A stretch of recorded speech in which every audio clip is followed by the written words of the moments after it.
질그릇입니다. 당신은 질그릇입니다. 예, 당신은 질그릇입니다. 우리 질그릇 노래 한번 불러봅시다.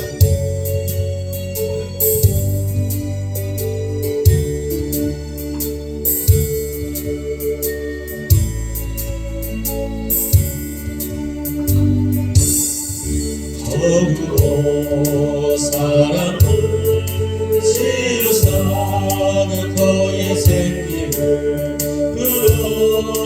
그러신 주 하나님,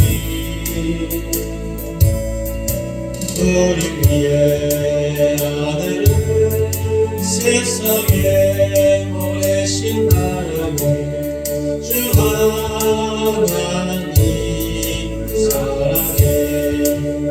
나는 하나님 받은 몸이니 이 몸을 주께 맡기니 항상 내 생활 속에 주를 부인하지 않으며 내 주를 섬기렵니다.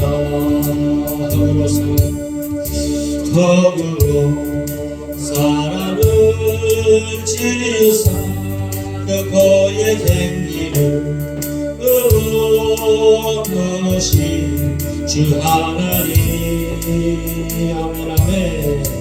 우리 위에 아들을 세상에 보내신 사랑해 주 하나님 사랑해. 나는 하나님 따라 지음받은 몸이고 이 몸을 주께 바치리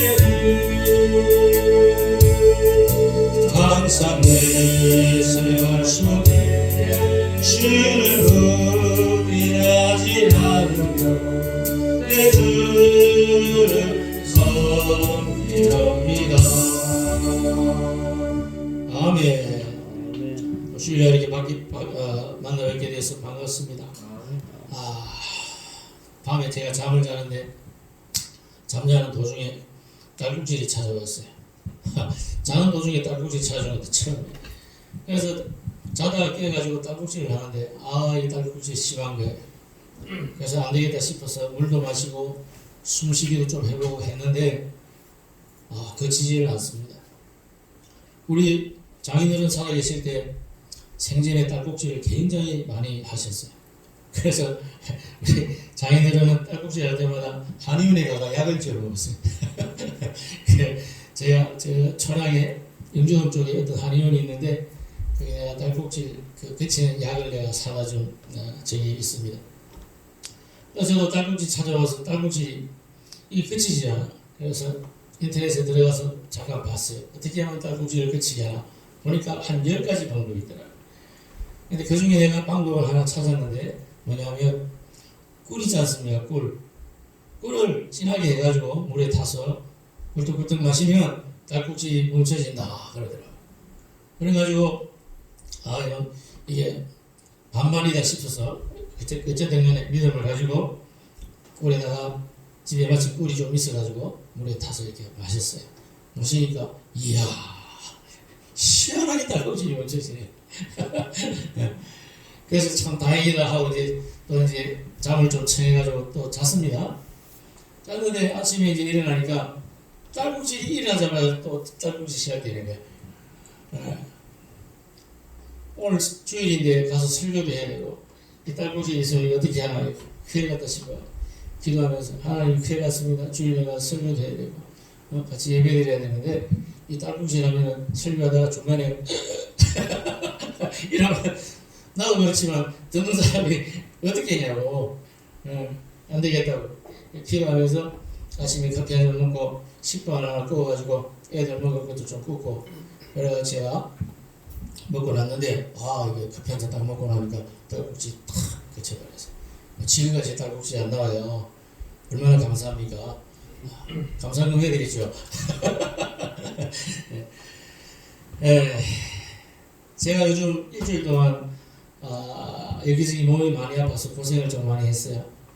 우리 장모님이 좀 몸이 많이 불편하셔가지고 저기 보건병원에 제가 모시다 주고 또 요양병원에도 모시다 주고 하면서 원래는 이게 거동을 원하시기 때문에 침대에만 누워 계시기 때문에 이 앰뷸런스라든지 이렇게 불러가지고 이렇게 옮기고 이렇게 해야 되는데 그걸 이제 행편이나 여건이 안 돼가지고 제가 이제 직접 이렇게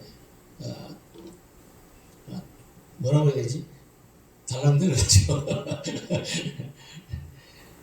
휠체어에 앉히고 침대에 눕히고 또 병원 갔다가 택시로 옮기고 이걸 하여튼 여러 번 하여튼 해야 돼요. 제가 이 허리하고 목이 좀 평소에 좋지 않아서 디스크가 있어요. 그런 상태에서 막 그걸 하고 나니까 이게 막 밤중 되니까 막 이게 이제 서서히 정상이 찾아오는데 몸이 그냥 막 땡기고 여러분 이거 그 뭐지요? 이게 경추라고 그러죠. 경추 디스크가 이게 생기면 팔다리가 막 저리고 온 몸에 그냥 저림 현상이 찾아옵니다. 굉장히 고통스러워요. 그래서 제가 이제 치료하려고 우리 아는 교사님 있는 한원에 가가지고 침도 좀 맞고 또 아는 집사님이 계신 통중병원에 가가지고 주사도 좀 맞고 그렇게 했는데 어제까지 이제 그렇게 보냈어요. 근데도 계속 통증이 있더라고. 그런데 희한한 거는 주일만 되면 그게 통증이 다 사라져. 통증이 사라져. 왜냐면 내가 통증이 있고 아프면 예배 인도를 못하고 설교를 못하니까 하나님이 네가 해야 될 거는 해야 되니까 주일마다 내가 그 통증을 내가 없애주리라. 그러시는 것 같아. 그리고 평상시에는 네가 통증을 느끼면서 교만하지 말고 겸손하게 살아라. 그렇게 저는 깨닫고 있습니다. 제가 상당히 많이 교만하고 상당히 우리 주님의 말씀에 불순종하는 게 굉장히 많은 것 같아요. 그래서 그걸 갖다가 잡으려고 우리 주님께서 이렇게 통증도 주시고 질병도 주시고 아픔도 주시는 거였습니다. 그러면서 어제 밤에 내일 주일날 무슨 설교를 하면 좋을까 생각을 하니까 이 본문의 말씀이 생각이 났어요. 그래서 내 자신을 비유해서 한번 말씀을 나눠야 되겠다. 왜? 우리는 연약한 질그릇이다. 질그릇. 따라합시다. 나는 질그릇입니다. 일본에 빙점이라고 하는 아주 유명한 글을 쓴 여자분이 계시죠? 우리 세대는 알아. 이 젊은 세대는 몰라요. 그 사람 이름이 뭐냐면 미우라 아이코라는 사람입니다. 미우라 아이코. 기억해 놓으세요. 미우라 아이코. 이 사람은 1922년도에 태어나서 1999년도에 세상을 떠나 하늘 날아갔습니다. 그런데 그때 당시에 예수 믿는 사람이 많이 있었을까요? 없었을까요? 당연히 많이 없죠. 지금도 많이 없지만 그때 당시에도 예수 믿는 사람 많이 없습니다. 일본은 특히 그렇죠. 우상숭배가 심하니까. 얼마나 많은 지신을 섬기고 삽니까? 그런 상황 속에서 이 미우라 아이코는 예수님을 믿는 사람입니다. 예수님을 믿는 사람으로서 참 신앙생활하는 게 어려운 시대를 만나는데 그때 이 사람이 이제 좋은 남편을 만나가지고 이제 신혼생활을 시작을 하게 됐습니다. 그런데 워낙 살림이 어렵다 보니까 남편이 가져다주는 월급만 가지고서는 도저히 생활이 안 되는 거예요. 맞지요? 생활이 안 돼요. 그래서 이 여자가 어떤 생각을 하냐면 나도 벌어야 생활이 되겠구나. 그래서 자기가 살고 있는 그 동네에 조그만 구멍가게를 하나 냈어요.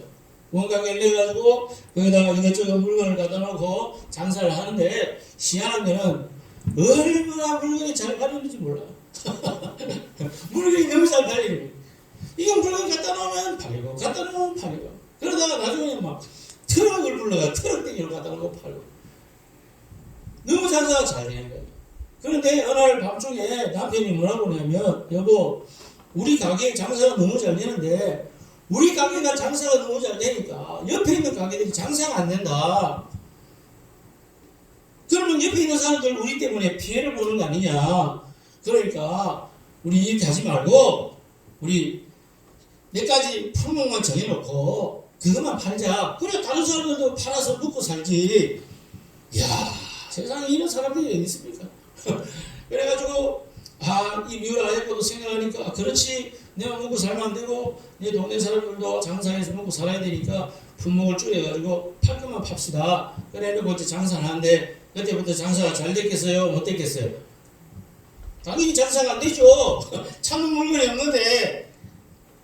그런데 희한한 거는 뭐냐면 장사가 그렇게 안 되지만, 그러나 장사가 안 되는 대신에 자기에게 뭐가 생기냐면 여유 있는 시간이 생기는 거예요.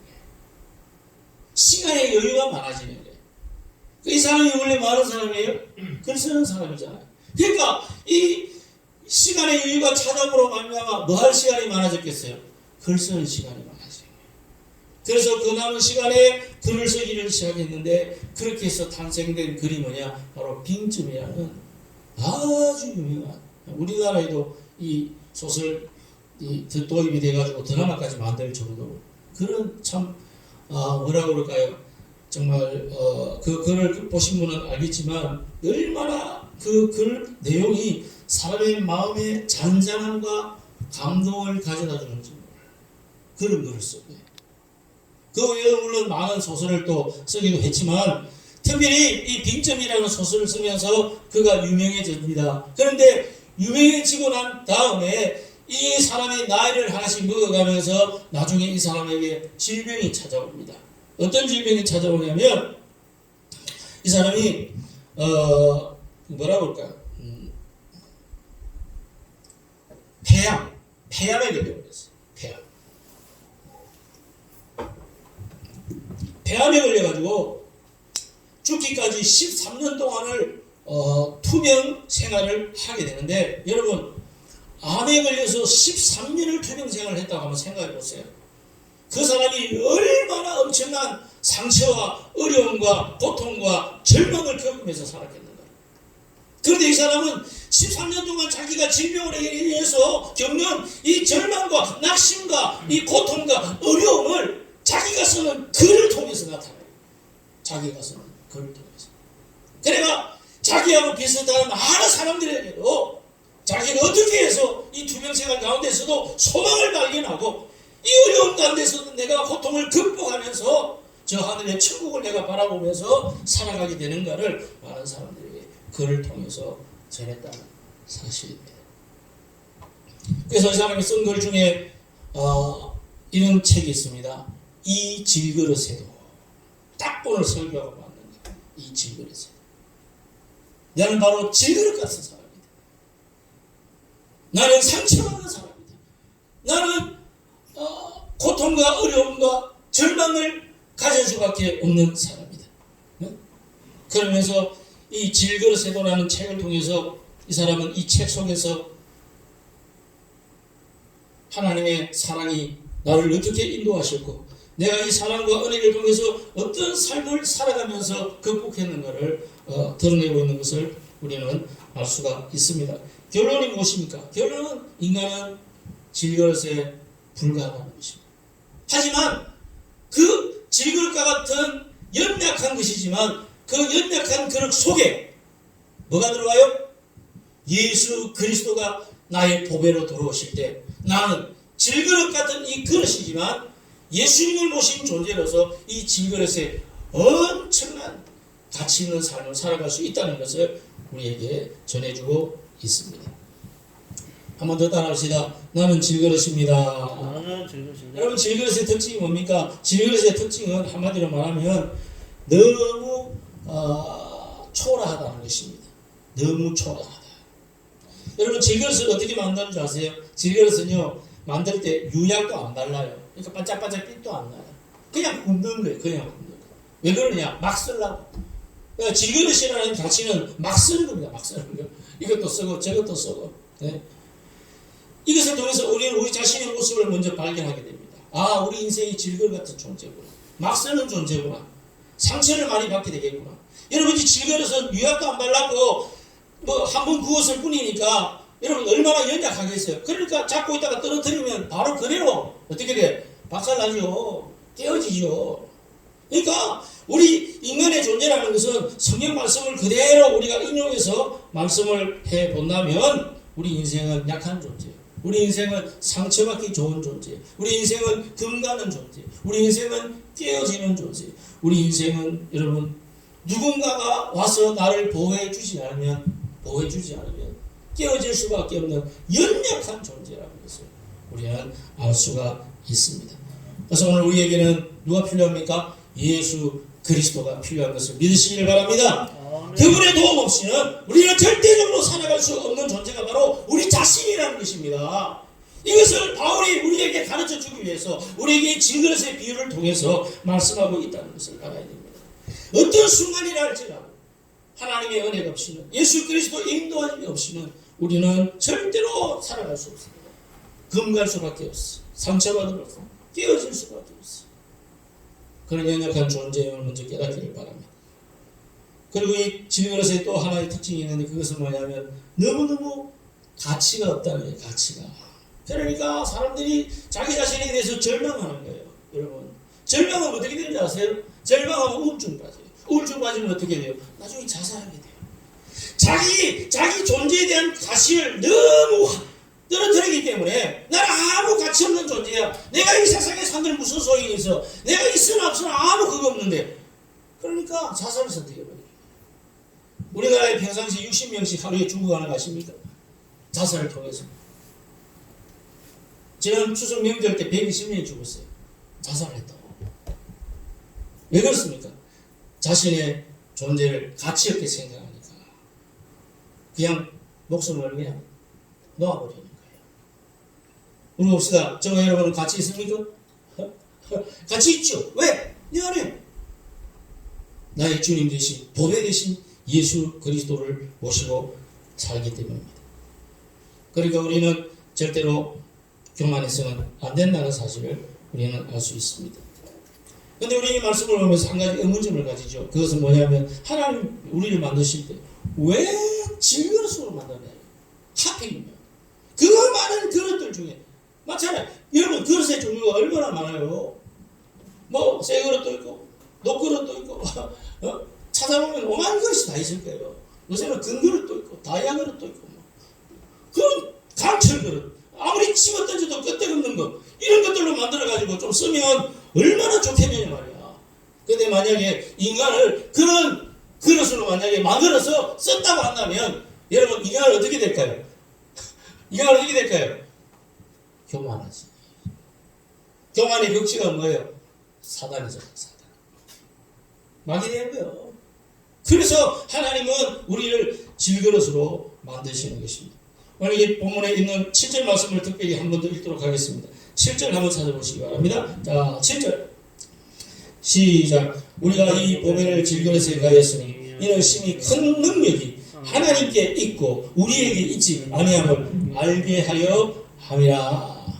우리 인간의 존재를 스댕이나 새그릇이나 녹그릇이나 강철이나 뭐 은이나 금이나 다 만들 수 있겠지만 그러나 그렇게 만들지 아니하시고 질그릇으로 만듦으로 말미암아 여러분 우리가 인생을 살다 보면 상처받을 때도 있고 문제 때문에 어려워질 때도 있고 꼬꾸라질 때도 있고 절망할 때도 있고 원망할 때도 있고 우리 다 겪은 거 아닙니까? 예? 그런 걸 겪으면서 우리는 뭘 발견하게 돼요? 아, 나는 연약한 존재구나. 아, 나는 무력한 존재구나. 질그릇과 같은 자신의 존재를 발견합니다. 그러면서 오늘 7절에 있는 말씀과 같이 능력이라는 것은 나의 능력이 아니고 나를 만드신 누구? 하나님께 있구나 하는 것을 우리가 생각하고 항상 하나님께 나와서 두 손 들고 무릎 꿇고 기도하고 의지하고 주님을 바라보는 저와 여러분의 존재가 되는 것을 믿습니다. 그래서 우리는 절대로 인생을 살아가면서 착각에 빠지면 안 된다 하는 것입니다. 인생이 뭐 대단한 것처럼 지금 착각하는 사람들이 지금 우리 주변에 얼마나 많이 있습니다. 우리나라에 뭐 대통령부터 시작해서 법무부 장관부터 시작해서 하여튼 뭐 저게 도대체가 어떤 애는 진짜 판단이 안 돼.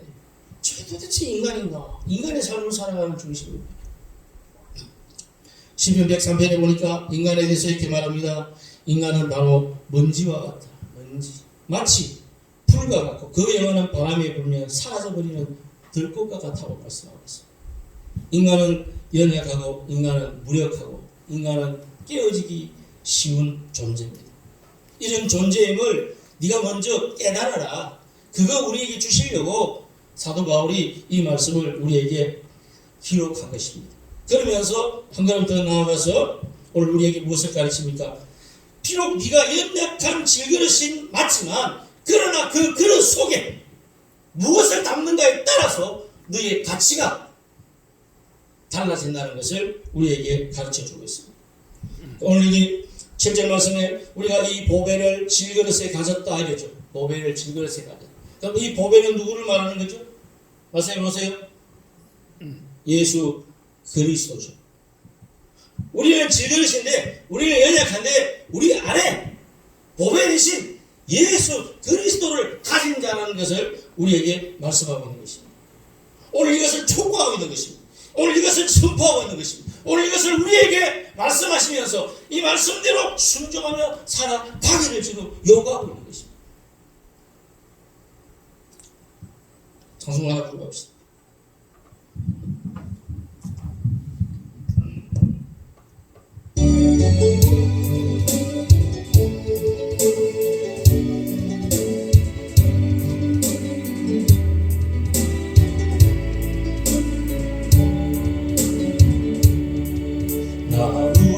나도 주님을 바꾸지 않으리.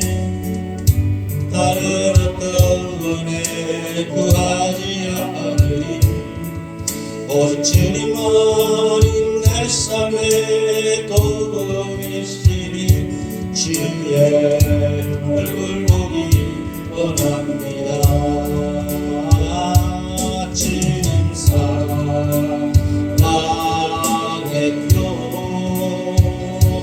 오만과 정성 다해 하나님의 진실한 친구의 기원합니다. 주님 사랑해요. 주님 사랑해요.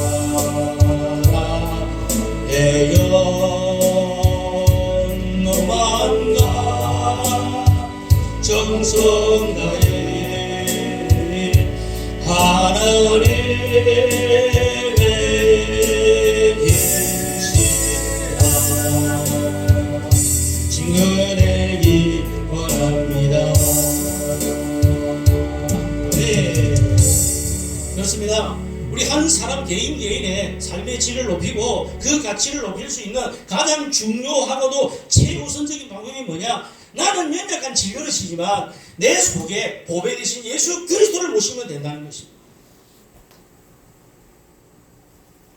그리고 나의 주인 되신 예수 그리스도를 영접하고 모심으로 말미암아 모실 뿐만 아니라 이제는 내 안에 계신 이 예수 그리스도의 인격을 따라서 내가 이 세상에서 살아가야 되고 하나님이 원하는 열매를 맺으면서 살아가야 되고 그분을 날마다 닮아가는 성화의 삶이 우리에게 필요한 것을 우리에게 말씀하고 있습니다. 내 삶의 중심에 예수님을 주인으로 모셨다고 해서 그걸로 끝난 것이 아니라는 거예요.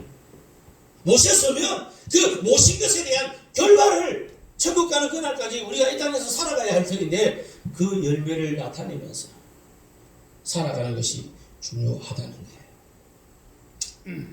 어떤 목사님이 하나님 은혜로 입신을 했는데 입신한 가운데 그가 천국에 가서 본 너무너무 충격적이고 중요한 사실을 책을 써가지고 우리한테 고백한 것을 보게 됩니다. 그것은 뭐냐면 이 땅에 예수 믿는 사람의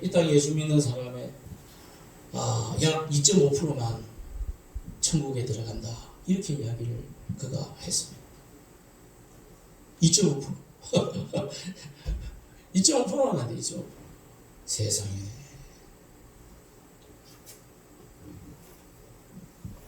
우리 한국교회가 과거에 한참 부흥되고 잘 나갈 때 1,200명 전도라고 자랑하고 두드려댔습니다. 그럼 지금은 몇 명 됐을까요? 제가 평가하기는 그 1,200만의 반도 아마 안 될 겁니다. 그럼 그 반도 안 되는, 예를 들어서 600만이라고 치고 1200만에서 반도막내가 600만인데 그 600만 명 중에 과연 구원받은 자가 몇 명이나 될까? 과연 천국 갈 사람은 도대체 몇 명이나 될까? 그 중에 10%밖에 안 된다는 거예요. 그래서 지금 우리나라에 지금 예수님은 믿는 것 같은데 교회 안 나가는 사람, 이거를 가나안 교회라고 그래요. 가나안 교회. 거꾸로 이제 안 나가 그래가 가나안 교회라고 그러는데 그 가나안 교회는 약 300만 명이랍니다. 300만. 왜 교회 안 나가냐 할까? 교회 가면 꼴 보기 싫대. 목사님 꼴로 보기 싫고 교인들 꼴로 보기 싫고 내가 그냥 조용히 나 혼자서 믿으면 되지 꼭 교회 나가야 되나? 꼭 목사 설교 들어야 되나? 꼭 성도들하고 교제해야 되나? 사기 안 나가려면 교회 안 나가야지. 이런 식으로 생각하면서 교회 나와서 믿음과 사랑의 공동체 생활하는 것을 거부하는 사람이 지금 약 300만 명. 전도를 다니다 보면 교회 안 다니는 사람이 아니에요. 교회 다니는 사람이에요. 예수 믿는 사람이에요. 가게가 있는 사람이야. 그런데도 지금 현실은 교회를 안 나가요. 혼자서 믿겠다는 거예요. 혼자서. 여러분 혼자서 신앙생활 할 수 있습니까? 할 수는 있죠. 하지만 어려워요. 혼자서 신앙생활 한다는 자체는 너무 어려운 길을 택한 거예요. 물론 우리 주변에 이단과 사이비들이 워낙 많아가지고 많은 사람들이 이단 교리에 빠지고 가정이 파괴되고 인생이 사라지고 대학교 다니는 대학생들이 중퇴하고 퇴학하고 거기에 빠져가지고 나중에 사기당한 거 그때 알았을 때는 이미 인생은 다 끝난 거예요. 신천지 같은 경우도 그렇잖아요. 신천지가 지금 한참 올라가는데 지금 하향곡선을 보고 있어요. 왜 그런지 아십니까? 이제 과거에 사기치고 속였던 것들이 다 지금 뽀록 나오고 있는 거예요. 뽀록 나오고 있는 거예요. 신천지 들어가면 영생 불사한다고 그러고 절대로 안 죽는다고 그러고 했는데 안 죽기는 뭐 개코나 안 죽어. 신천지 뭐 임원되는 사람들 다 죽었고 지금 그 누구야 교주 이만희라는 그 사람도 지금 병 들어가지고 죽어가고 있어. 그 사람 신천지를 따르는 그 신천지 교인들의 모토는 뭐냐? 우리의 교주, 우리의 총회장 되신 이만희 씨는 절대로 안 죽는다. 그렇게 했는데 이제는 아니더라는데. 그럼 그들은 왜 나오지 못하느냐? 나오지 못한 개인적인 사정이 있겠죠. 그런 가지 우리가 구체적으로 알 수는 없지만 그만큼 우리가 오늘날 하나님께서 요구하시는 예수님이 함께 하시는 올바른 신앙생활, 성령이 함께 하시는 그런 올바른 신앙생활을 하는 것이 너무나 어려운 시대를 우리가 살고 있다는 것입니다. 그러므로 보배 되신 예수 그리스도를 내 마음의 진실로 모시고 그 예수님의 인도하심을 따라서 성령의 인도하심을 따라서 살아가는 이 신앙생활이 얼마나 중요한 것인가 하는 것을 우리에게 가르칩니다. 오늘 보배 되신 예수님을 속에 담고 있는 질그릇 인생의 모습은 어떤 것인가 하는 것을 바울은 오늘 4구절을 통해서 우리에게 설명하는데 자 그것이 어디서부터 시작되냐면 8절에서 11절까지 나와요. 8절에서 11절 한번 같이 볼까요? 자, 이 8절부터 11절까지 예수님을 질그릇에 모신 인생의 특징이 뭐냐 이렇게 지금 설명하고 있습니다. 자, 첫째는 뭐냐? 자, 8절입니다. 8절 시작. 사방으로 우겨쌈을 당하여도 쌓이지 않습니다. 그랬어요. 예수님을 모신 자는 사방으로 우겨쌈을 당해도 뭐하지 않는다? 쌓이지 않는다. 여기 우겨쌈을 당했다는 것은 무슨 말이냐? 쉽게 풀이하면 포도가 있죠. 포도를 이거를 포도주를 만들려고 그래. 그러면 어떻게 해야 돼요? 포도를 가지고 포도주를 만들려면 어떻게 해야 돼요?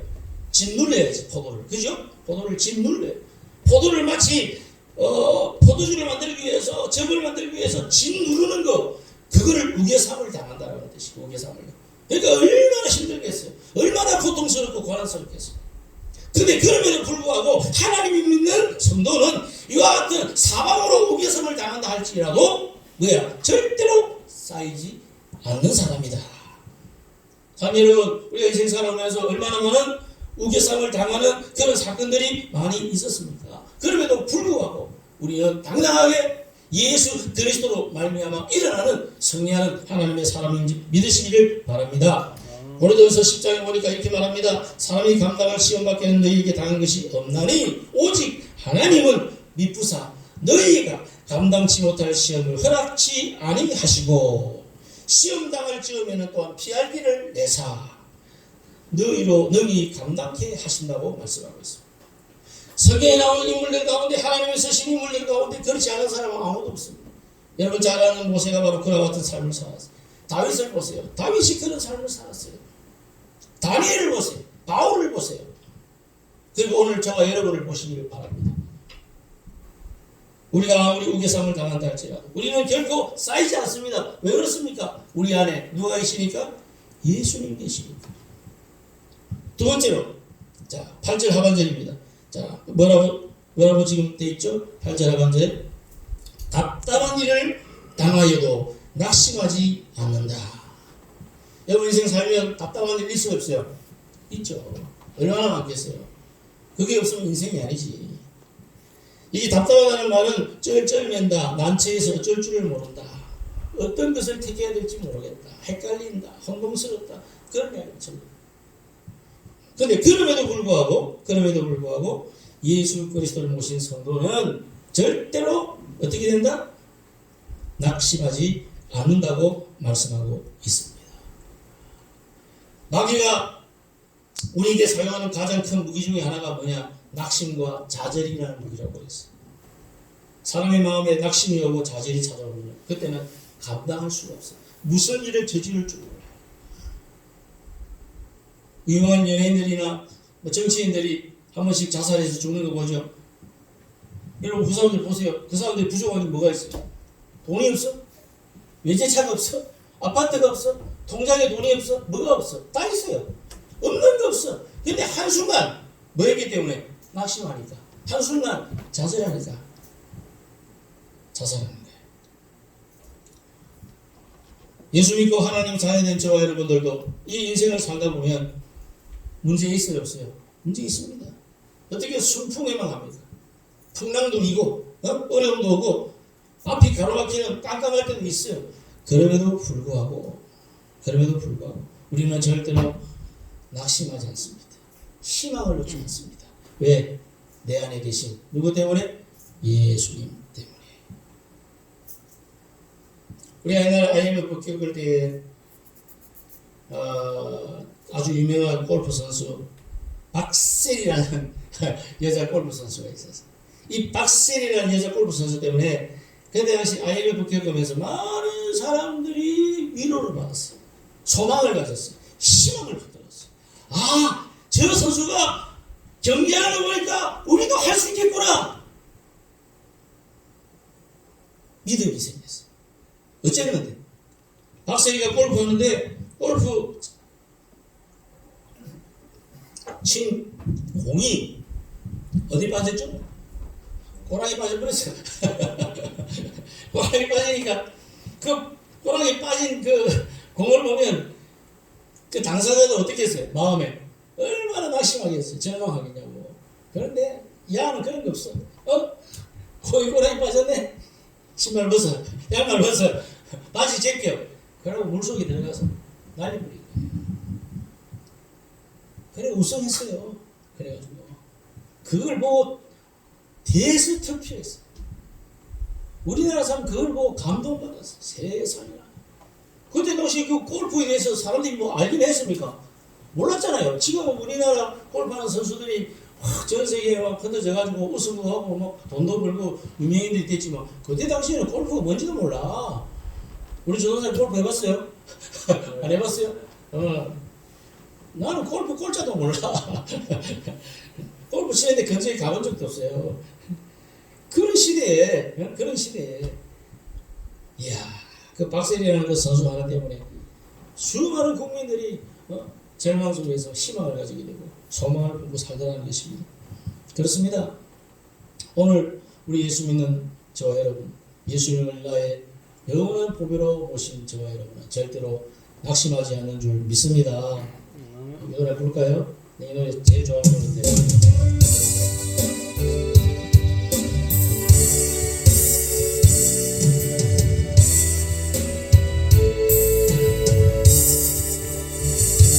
세상 위에 실패했어도 너는 절망하지 마라. 내가 너를 거두리라 다시 일어서게 하리라 질병으로 고통당해도 너는 두려워마라 내가 너를 노리라 다시 일어서게 하리라 나를 버린 자들도 나를 사랑하거든 하며 너희를 그냥 둘까보냐 나는 너와 함께하는 너의 하나님 되리니 너희로 오른손으로 붙들리라 내가 너를 굳세게 하리라 너를 그의 사용하리라 너로 나에게 나를 증거하도록 내가 너를 보내라 2절 생략. 자, 세 번째로 우리 마음에 예수님을 보배로 모신 자는 핍박을 받아도 버림받지 않는다고 말씀합니다. 자, 9절입니다. 9절 시작. 박해를 받아도 버림받지 아니하며. 우리가 믿음 생활하는 게 쉽습니까? 어렵습니까? 참 어렵습니다. 특히 여러분 북한 같은 나라, 저 이란 같은 나라, 이슬람교에 있는 속해 있는 나라들, 여러분 그것은 신앙생활 하겠습니까? 못합니다. 예수 믿는 그 자체가 뭐냐? 사형선고입니다. 사형선고. 이란에 들어가서 20년 이상을 사역했던 한 목사님이 거기서 선교를 했는데 20년 동안 몇 명을 전도했냐면 1명 전도했어요. 1명. 그 나라 청년. 그리고 그 선교사님에게 죽음의 위협이 찾아오는 바람에 더 이상 그 나라에 머물지 못하고 본국으로 돌아갔어요. 본국에 돌아온 다음에 그 1명 전도한 그 청년, 그 사람이 나중에 신학을 하고 목사님이 되고 그 나라에서 자기 동포들에게 예수 그리스도의 복음을 전함으로 지금 많은 열매를 지금 맺고 있다는 그런 소식들이 지금 들려오고 있습니다. 그래서 그 목사님은요, 자기가 비록 20년 동안 한 명밖에 전도 못 했지만 그 한 사람의 열매를 통해서 지금 새로운 생명들이 나타나고 있는 것을 보면서 하나님 앞에 감사하고 전국에 있는 교회를 돌아다니면서 간증하고 있어요. 우리가 이슬람 교회를 믿는 사람들한테 어떻게 전도해야 되는가 하는 것에 대해서 구체적으로 또 자기가 직접 겪었으니까 이제 강의를 하는 거죠. 우리는 핍박을 받아도 버림받지 않습니다. 핍박이 얼마나 많이 다양하게 찾아옵니까? 물질로도 찾아오고 사람으로 찾아오고 환경으로 찾아오고 하여튼 이런 말할 수 없는 통로를 통해서 찾아옵니다. 그러나 그럼에도 불구하고 우리는 뭐예요? 우리는 버림받지 않는다라는 사실입니다. 디모데후서 3장 12절 보니까 무릇 그리스도 예수 안에 경건하게 살고자 하는 자는 뭘 받는다고 그랬죠? 박해받는다고 그랬어요. 그러니까 예수 믿고 박해받는 것은 당연한 거예요. 그 당연한 것을 가지고 우리는 믿음 생활을 하는 거예요. 또 그리고 나를 버리지 아니하시는, 항상 나를 붙들어 주시는 우리 그 하나님의 능력을 우리가 체험하게 되는 것입니다. 사랑하는 여러분, 우리가 잠시 잠깐 핍박을 받는다 할지라도 우리 안에 계신 그 예수님을 절대로 버리지 않는 저와 여러분 되시기를 바랍니다. 옛날에 6.25 사건 터졌을 때 많은 사람들이 피난을 가다가 사람들이 공산당한테 잡혔어요. 잡혀가지고 야 너희들 예수 믿는 사람들이지 예수 믿는 사람들이지 믿는데 안 죽으려고 안 믿어요 안 믿어요 안 믿어요.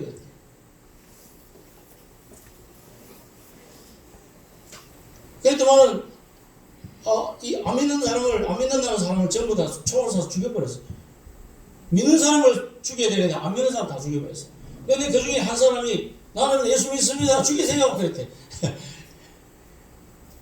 근데 그 사람은 안 죽이대. 살렸대.